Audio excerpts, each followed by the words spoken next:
kick yeah, kick you, check our cock, check it out.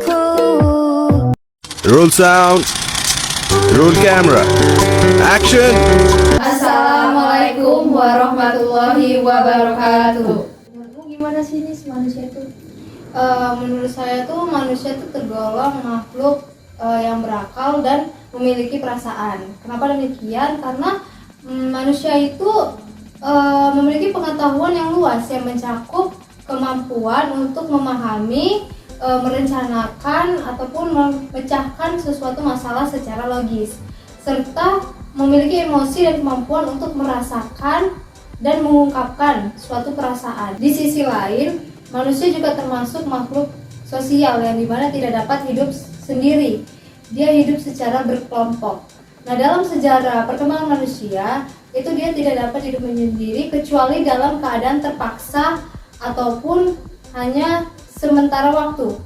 Contohnya, petani dapat mengerjakan taniannya setelah ia memperoleh alat-alat pertanian yang dibuat oleh pandai besi. Pakaian yang dipakai itu malah hasil dari karya tukang jahit.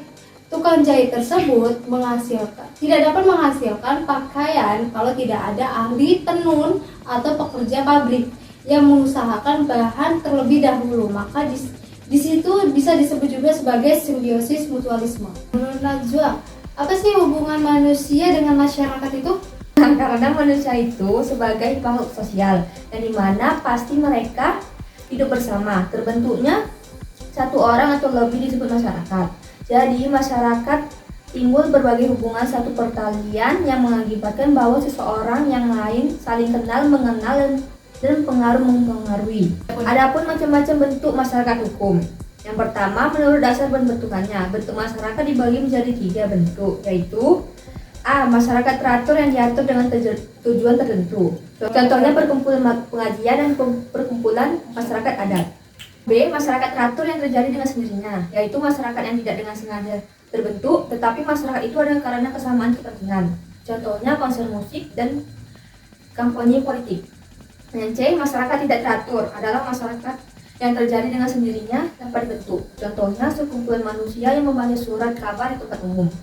Yang kedua, menurut dasar hubungan yang diciptakan oleh para anggotanya, bentuk masyarakat dapat dibedakan menjadi A. Masyarakat pagayuban adalah masyarakat antara anggota yang satu dengan lainnya hubungan pribadi sehingga menimbulkan ikatan batin. Contohnya arisan dan alumni.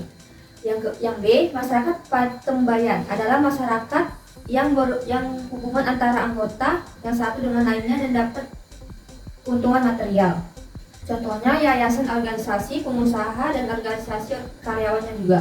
Hukum itu berperan di masyarakat? Menurutku pribadi ya, hukum itu berperan sebagai suatu sistem aturan yang mengatur interaksi antara individu dalam masyarakat. Beberapa aspek hubungan ini melibatkan regulasi perilaku. Ini mencakup norma-norma hukum yang membatasi tindakan yang dapat dilakukan atau mendorong perilaku tertentu. Baru perlindungan hak dan kewajiban. Hukum memberikan perlindungan terhadap hak individu dan mengamanatkan kewajiban-kewajiban yang harus dipenuhi. Penegakan keadilan, ini melibatkan pengadilan dan sistem peradilan untuk menyelesaikan konflik dan menentukan hukuman atau sanksi bagi pelanggar hukum. Kedua tuh struktur sosial. Hukum dapat membentuk struktur sosial dengan mengatur institusi dan hubungan dalam masyarakat. Misalnya hukum perusahaan, hukum kekeluargaan, hukum properti, membentuk kerangka kerja untuk aspek-aspek spesifikasi dalam masyarakat. Partisipasi dalam pembentukan hukum.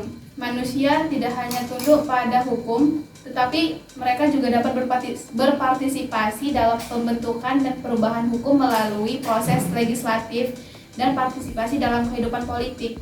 Hukum menciptakan landasan bagi interaksi manusia dalam masyarakat dan bangsa.